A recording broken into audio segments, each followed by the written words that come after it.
College out in California. Good morning. Good morning. How you doing? I'm doing fine. Steve, I don't know too much about you. I know that you were with Chase. Got highly recommended by Charlotte Ellis over there, who was really a top-flight person. It was a great interview. And I know that you did $90 million a year a couple of years ago and constantly crank out $6 or $7 million. But other than that, I don't know too much. So I thought we'd start with just a little background on where you came from and how you got there and what your market area is today. Sure. So let's go back to college days. Where'd you go to school? Brigham Young University. Okay. And graduated with a master's in business in 1985. Would you get an MBA, you mean? Yes. Mm-hmm. Yeah. And before that, I had an economics degree also from BYU. And moved out to California to work in commercial banking for Bank of America. And I worked for Bank of America for about 7 years. And it was a real good experience. Didn't pay very well, but I got a lot of commercial banking background, did some commercial banking underwriting, and then at the tail end of that had a chance to start doing mortgages.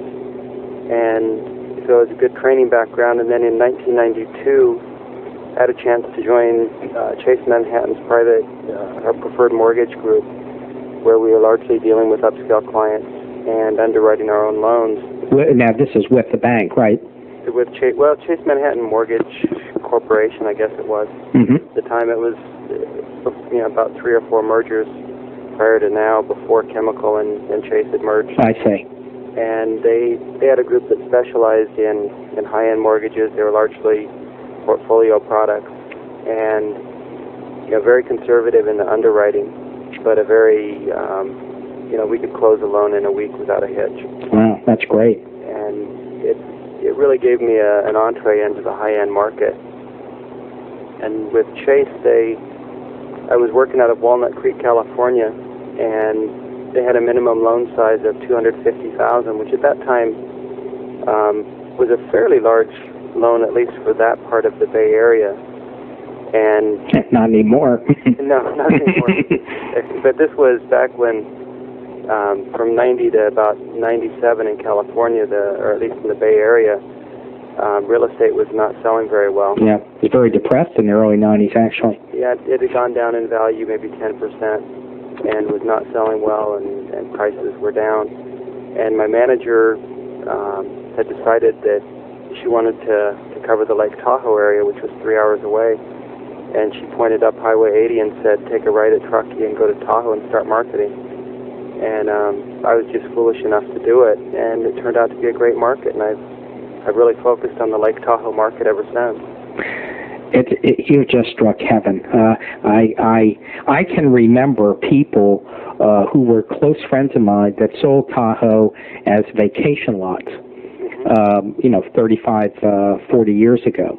And I went up there for the first time, and we're digressing a little bit from our talk, but I will tell you that the first time I saw Tahoe and looked in that water, and you could look like 200 feet down, it was so clear, it was one of the most magnificent things that I'd ever seen. It is a beautiful place, and when people go up there, they tend to fall in love, and because they don't have a lot of time to shop, there tends to be a lot of impulse purchases, and there's not that much property that's actually there, but because people tend to buy quickly, and it's not necessarily a place that, they hope to make it every weekend, but after a while they may not make it as often as they like, so they end up selling. And so there's a lot of turnover of property. And so even though there are not that many properties there, there are a lot of transactions that actually occur. Mm-hmm. What's your average loan amount up there? Probably about $350,000.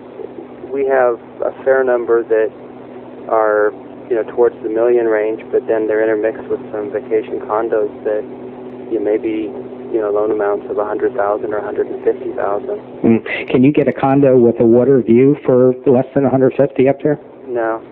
Now, when I say $150, I'm talking loan amount, but pretty much a condo nowadays, really even one of the less desirable ones in a place like Incline, is a couple $100,000. Mm-hmm. And if you go down to the California portion of what's called South Lake, it's a lot less expensive. expensive but a lot less desirable. And it's when you're in the North Shore, Incline Village, Tahoe City, and then in the state line area, Zephyr Cove area of South Lake, houses probably average 700 to $1 million, and condos, a 3-bedroom condo in a desirable area is 400,000 to 500,000. Wow. Well, let's kind of focus in on your business. Excuse me. How do you do your business? So do you focus primarily on realtors? How do you get your business up there? And I'd also like for you to address not only how you get your business, but perhaps some of the differences in working in an area like that versus a normal real estate market, let's say in San Francisco, if there are any. Yeah, I've had a couple challenges. I've never lived in my market. Right now I live about 2 hours from my market, and at times I've lived as much as 2 hours or 3 hours from my market. So I've been handling it long distance. My initial approach was simply to focus on real estate agents, and what I do to keep in contact with agents is on Mondays I fax up an economic report, and on Wednesdays I fax up another economic report, and then once a week I'll go up to my market and actually drop off just something like a candy bar with my sticker on it, pretty much on a broad scope to pretty much all the offices that I hope to get business from. And then for maybe the top 20 agents that refer me loans, when they do the MLS tour, I'll bring in food and basically host their open house, which gives me a chance to see all of the agents in a short period of time. And that's how, as far as my agents go, that's how I market to them. And I have about 120 agents that are on a mailing list, but probably 20 that I focus on real closely, and that I get most of my business from. And about half my business right now comes from realtor referrals. Because the area I've been working is the client base tends to be pretty affluent. Even on the smaller loans, they're usually second homes, and they normally have primary residences that are pretty expensive. So what I've done is I've maintained real active contact with my past clients, and typically in a typical year my past clients will get 12 newsletters. I send out a newsletter that I subscribe to from Right Side Marketing. Jill Fleischman provides it, and I'm able to get about 800 copies for about $340. It's a pretty quality piece. And I send that out monthly, and then on about a quarterly basis, I send out some type of promotional item, be it a magnet or just something that has my name on it that hopefully will stick around the house for a short period of time, or ideally a long period of time. And about the other half of my business comes from past clients, and it's just via keeping in contact with them. And I have about 650 past clients on my mailing list. On your mailing list. And those are all, because I'm sending them mail constantly, those are all live addresses and live people. Obviously when I get returned mail, I pull them off the list. I'd like to jump back. I'd like to kind of do it as an apple and an orange and focus on the realtors and how you do your business first, although it does sound like you have a very comprehensive overall plan to get business. But in the interviews I do, I'm always, on behalf of our listeners out there, always looking for a different idea, something that will give loan officers out there an edge. And I would very much like to zero in on your two economic reports. I happen to have been an international economic major myself and like economics, and you're the first one that I've talked to that actually sends economic reports. I conceptually like the idea a lot, and I would wonder if you would spend a little time going over those in a little more specific detail. Sure. The Wednesday report, the second one I send, is one I subscribe to. And again, I use the service Right Side Marketing. I pay, I think, $50 a month, and they email it to me, and then I just save it on Word and then send it out via WinFax. And it's a report that is fairly light. The real estate agents tend to enjoy it. The Monday report is one I actually put together myself. I'm basically just taking, it's more of a, here's data that came out last week, here's data that's coming out this week, here's what we can anticipate, and I use the internet to, to obtain information, but it's a little more generic and a little less opinion. I've been amazed with these two reports because I send out a lot of information to agents, and this is something where I've actually had people call up and say, you took me off your mailing list, please, or your fax list, please put me back on. It's something where I've actually had people want to get the information. I'll walk into offices and they'll have my economic report on their desk and they'll be reading it. I'll have clients that the agent will send them a copy of the economic report. It tends to add a lot of value beyond just getting my name in front of them. And so that's been very effective. The newsletter that I mentioned before that I send to clients. Yeah, I want to skip, if you don't mind, I want to kind of catch that a little bit later and stay focused on this because this is really good. Well, trust me when I tell you this is really good. And so I'd like to focus on that. What kind of strikes me is the fact that, first off, no one that I've ever interviewed has ever talked about it.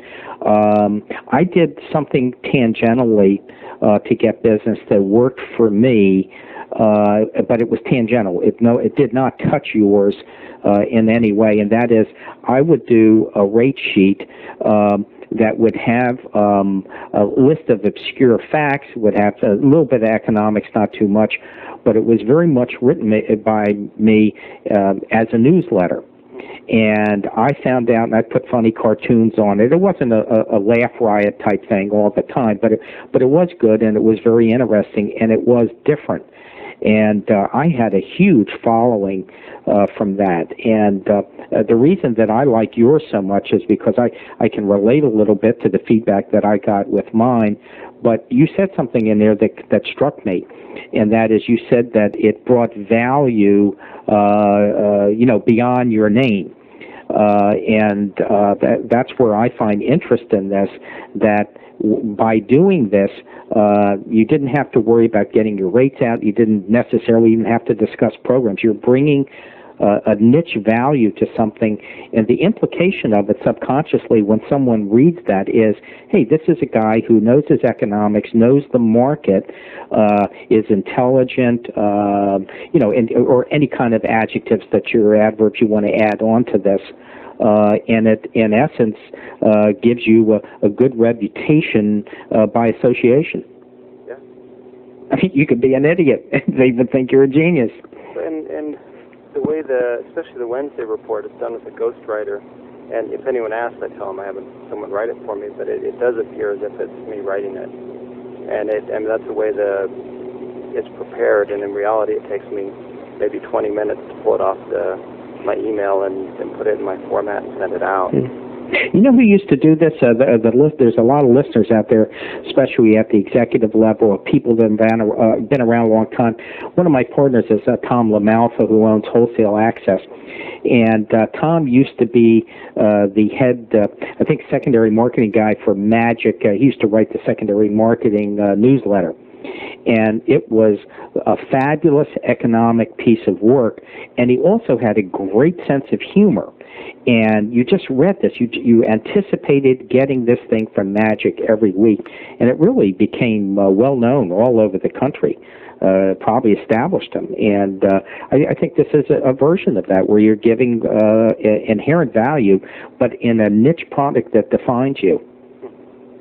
I like it a lot. I really like it a lot, and I think our listeners will like it a lot too, because everybody's looking for an edge. This is a great product where instead of going out and just passing a typical rate sheet out, and an hour after you get the thing printed, the rates have changed anyway. You're getting something of value, and in addition to that, now you say you use WinFax Pro, so in essence you're just doing a broadcast fax, hitting one button once you got the stuff in there, which I also like too. It sounds like you really have this thing down pat.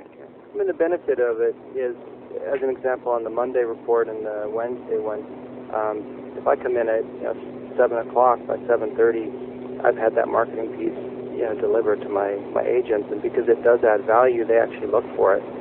And so twice a week, they're getting something from me without me leaving my office. Right.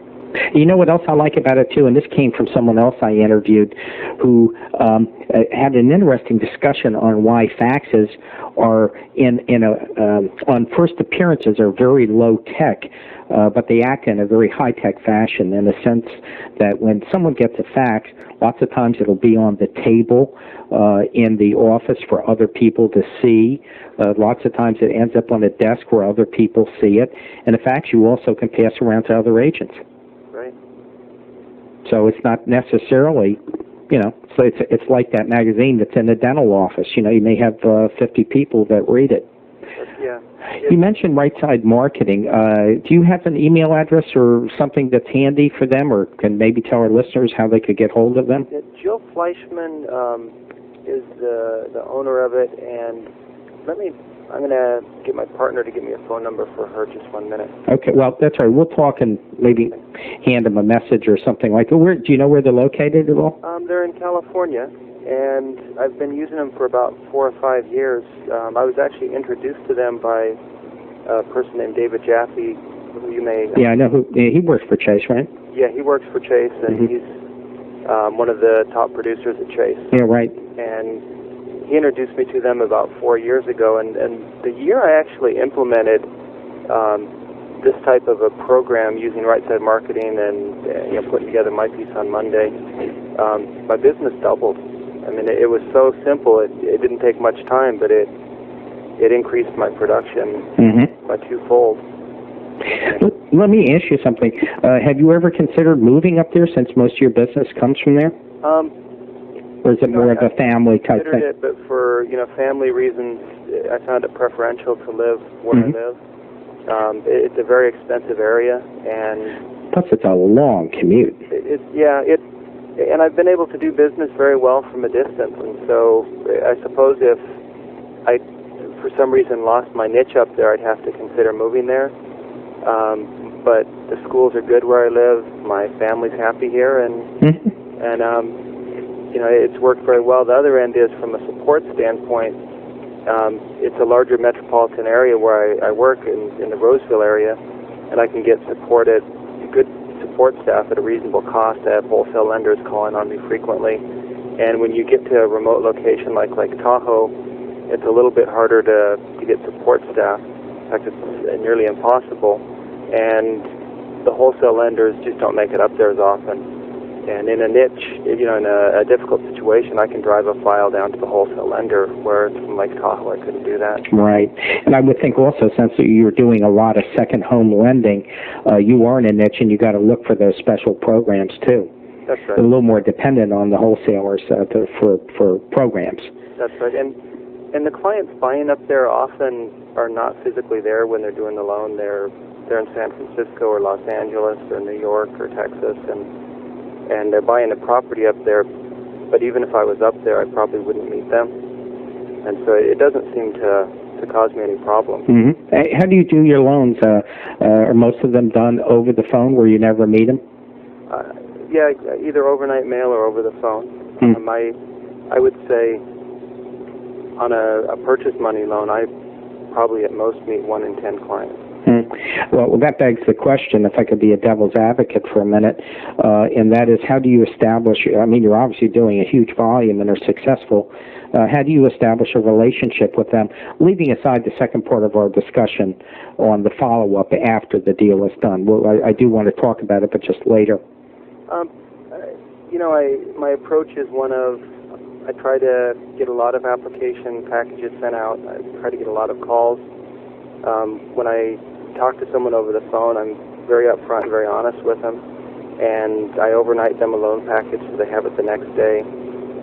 In it, I have a priority mail return address that comes back quickly to me, and just try to, via the package I send out, provide a little more added value. But it is a numbers game, and I do send out a lot of packages, not all of which I get back. And I try to be very aggressive in the upfront marketing so that I have a lot of opportunities to get loans.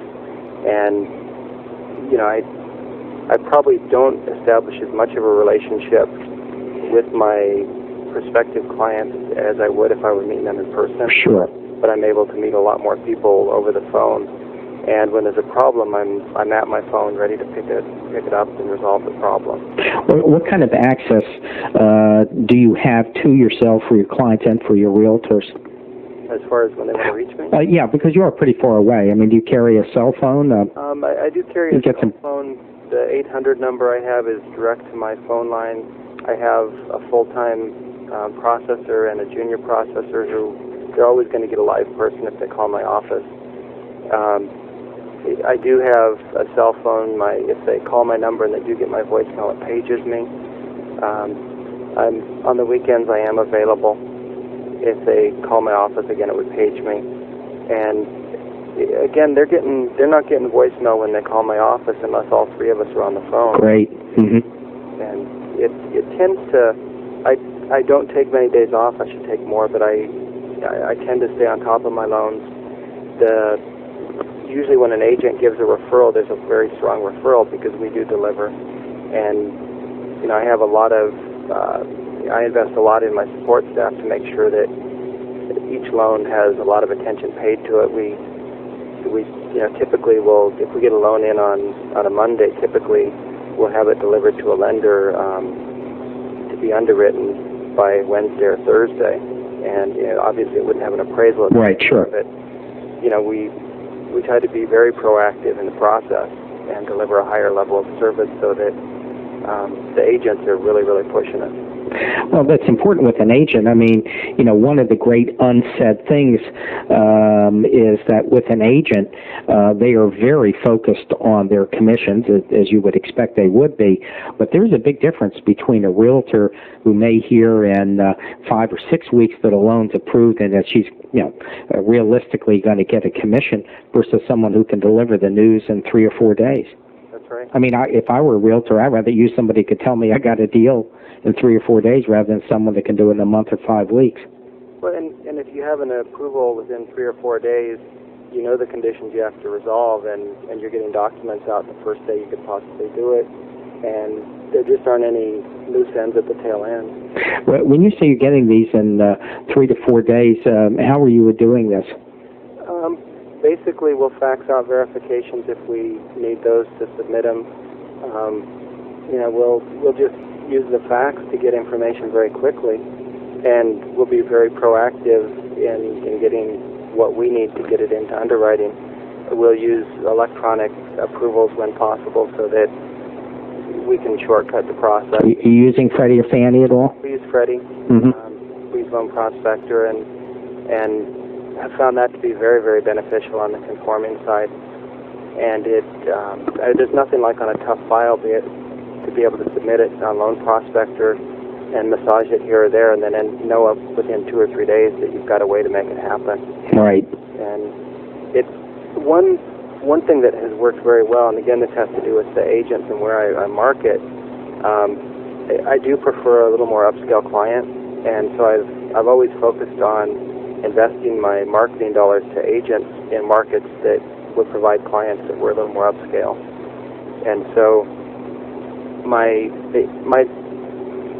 loans are a little bit more complex, but the approval rate is very, very high because they're typically pretty high net worth and high income individuals. Mm-hmm. Plus, I would imagine with your background in commercial banking and working with people, and I assume, did you ever take any of the CCIM courses? No. Yeah, you know what I'm talking about, right? No, the Certified Commercial Investment Management courses. Okay. No, I'm not familiar. It's a designation you can get in commercial sales. Anyway, I would imagine having that background helped you certainly in qualifying self-employed people. It's added a lot of credibility, and because I also was doing commercial loan underwriting with self-employed people, I understand pretty much what underwriters are looking for. And that's helped out extensively. Yeah. I think loan officers in general just do not have enough training in self-employed. They, quite frankly, they get intimidated by it. As well they might if they're not going to do the job to learn it. I mean, it's not easy learning self-employed to a point where you can really get out there in front of people and really know your stuff. Yeah, the nice part is if someone does invest the time to learn it, you're going to raise the average loan size up considerably. Right, exactly. I would like to now, I did want to cover one small thing you mentioned just to kind of clear it up, and that is you said we were talking about investing your marketing dollars in realtors. What do you mean by that? What kind of dollars and how do you invest them in realtors? Right. I have a marketing budget that I spend of, let's say, approximately $3,000, and I have to choose between direct marketing, sending stuff to past clients, or doing different things with real estate agents. And I spend a high percentage of that in getting information to real estate agents and doing open houses and just keeping information in front of the real estate agents that are providing me business. And as an example, just from a cost standpoint, the Wednesday fax I pay $50 for. The Monday fax I prepare, so it's free. I deliver candies to real estate agents, just a Snickers bar or whatever with a sticker with my name on it once a week, and I'm delivering about 300 of those, and that averages roughly $100 a week. And then I'll bring in food to open houses where I'll go to Costco and bring in some bakery goods or whatnot, and that may run $100 a week, and so roughly from that standpoint, and then if a loan closes, I may bring a real estate agent a bottle of wine, things like that. Sure. So there's probably $1,000 to $1,200 of marketing dollars, or about out of a $3,000 budget. It's a fair percentage that's spent on keeping my name in front of real estate agents. Right. But I think the point too that you can extrapolate from this is that it takes money to spend money. I mean, it's foolish to try and cut back in these kind of areas. When I first got into the mortgage banking end, and I was working at Chase Manhattan, Chase actually would pay for that type of marketing venture, and we were on a salary basis, so that was just part of the structure. When they put us on commission, I had a real serious talk with my wife, and I said, this represents approximately 20% of our income at that time. But if we don't do it, our income's going to go down, and we decided to go ahead and spend the same amount that Chase was spending to keep my name in front of people. Right. And it did pay off. Well, actually, from a business standpoint, you have an MBA. I mean, it's a very rational business decision. It is, but it still is money out of your pocket. Right. It's a tough decision. Yeah, I agree. Let's kind of switch over into an area you covered earlier, but it's an area that I like to focus on in particular, and that is keeping in touch with your people and building that relationship. I find it a little bit unusual, very unusual actually, because you have minimal contact up front. When most relationships are cemented, if done properly. Here you have to actually kind of work the back end a little more diligently than most people, and so I wonder if you would kind of go over that again. You talked, to start this, you talked about 12 newsletters a year that you get to your people, and I wonder if you talk about that. Yeah.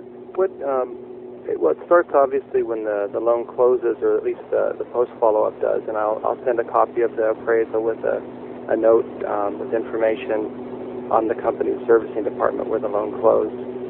And then on a monthly basis thereafter, they're going to get a newsletter, and it's written by the same company that does the Wednesday report I fax out. And it tends to be a newsletter that my clients have responded very favorably to. And then on top of that, I'll send out promotional information about once a quarter, and they're just little things that may cost me $1 per item, but that hopefully would be kept around the house. And I mentioned magnets. The last one I did was a little card that gave an amount for a 15% tip at a restaurant or a 20% tip, and then on the back of it, it had my business card, and hopefully that's something they keep in their wallet. And I like that. That's a good one. Yeah, it's a nice one.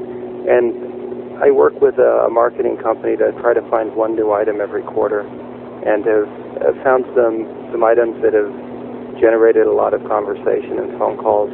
One time I found a laminated $1 million bill, and it had my name on it, but it also it was a bookmark is what it was, and I had several people call up who didn't know me and had seen that and had asked me to mail them a couple of those. That's great. Do you remember the company? I don't recall which company I bought it from. It's just a product that you could find in any marketing book. Right. Yeah, there's a lot on there for those people that use the internet a lot. You and I know that you can go in and just do some web searches, and you can pull companies that have all sorts of stuff. I once had a company that had great cards. They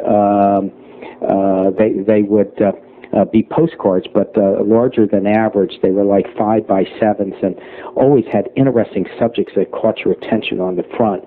And using things like that, there really is a payoff in it. Yeah, I figure if people are calling and asking to stay on mailing lists or forwarding addresses so that you don't lose their address and you can send them data, that's an indication that they like getting the information. Mm-hmm. Let me ask you, what kind of a contact manager program are you using for yourself? I use ACT, and I use it more for the database and the mailers. I don't use it to give me trigger dates. I just find that a basic ACT program, even one of the older versions, that just has addresses and phone numbers, and then I keep a little bit of data on the terms of the loan I close. And that's basically it. I've been very consistent at doing it over the years, and in a refi market, it's incredible because you may have, like October in '98, I had a Saturday I was working where I literally generated $20 million of volume by going through that list and contacting clients over the weekend. And I just happened to be right at guessing where the market was going to go, but I generated $20 million in refinance business that day, and it closed the following November, and I ended up with a $26 million closing month. Okay. But it was by being able to go through my active space, it's years and years of information that in an hour I was able to get to and make a very makes for a very nice month the following month. Yeah. You know what's kind of interesting is that there's a lot of loan officers out there that do 10, 15 million, 20 million or whatever, and they can't seem to take themselves up to that interim level, that $40 million level. And one of the reasons they can't do that, and they wonder why they can't, is that they don't use technology to help themselves. Like you do. I mean, here's a perfect example. We're having ACT, and I have ACT 2000, which cost all of $179 and can take you every which way to Sunday. It's so good. For $179, you can have a full-blown program that pretty much can do whatever you want. Right. I just had to send some thank yous out to some people that I interviewed. And had like 22 of them, had everybody's email and went right into ACT and just hit the button. It took it right into Outlook, had a message that was pasted, added some personal stuff on it. Boom, it was out, and did 20 of them in about less than an hour. With technology, there's no excuse for not keeping in contact with people. All right. Well, I think also, too, certainly at your level, it's not just keeping in contact, it's doing it efficiently and managing your time. I mean, if you had to do all this by hand, like you had to do 10 or 15 years ago, you'd be running crazy. Right. Or you'd have to hire somebody at $25,000 to do it for you. I mean, either way, you got a problem. And I think, though, the good loan officer probably 10 years ago did it by hand. Oh, yeah. Whether it was by hand or with technology, they realized they had to do it. Right. I think one of the saddest things is that when in a couple of interviews I had, or anecdotal stories of people who had been in the business for many years. I was talking to someone who hired somebody that had been in the business 16 years and asked them, well, what about your data programs? And the answer is, well, I only started doing this, a little while ago. And it was really kind of sad. I think for the loan officer that keeps in contact with their client, they tend to own their client and their realtor referral base that way. I've worked with several loan officers where they were superb loan officers, probably much more personal with their clients than I am. But when it came down to owning the client, it's as you said, they've never kept in contact with them after the closing, and they do have a lot of repeat business. but basically if they ever changed phone numbers, that business would go to their old phone number. Oh, yeah, they're dead. Yeah, they're dead, and just because they don't do the work. And I think this is a good example of how you can take yourself to the next level. You know, it's doing some of the things that you do and some of the niche things like your economic reports to establish yourself. You know, but that may take you to 40 million. You know, to get to 90 million, you got to work the back end of the deal like you're doing. Right. Any other things that kind of come to mind? You know, those are the two main things I do. I've tried other things. I've tried direct marketing and other forms of marketing. But once you've got established and you have a pretty good income flow from business, it's hard to get excited about some of the other forms of marketing because they're not as efficient. They're a great way to start up as a new loan officer when you have more time. But I find the most efficient ways to get business are from referrals, and that's from past clients and real estate agents. Mm-hmm. And like I said, as I've tried other things, and periodically I do try new ideas, nothing has worked, very well for me, just because it doesn't compare well against the realtor referrals and the past client referrals. Right. Well, you did mention one other thing that maybe we glossed over. You were talking about the 12 newspapers you send out, newsletters. I believe you also said something. You sent out something quarterly. Yeah, I send out the promotional item, the magnet, and there's one I've done, the tip cheat sheet, the $1 million bookmark I sent out. And that's going again to past clients.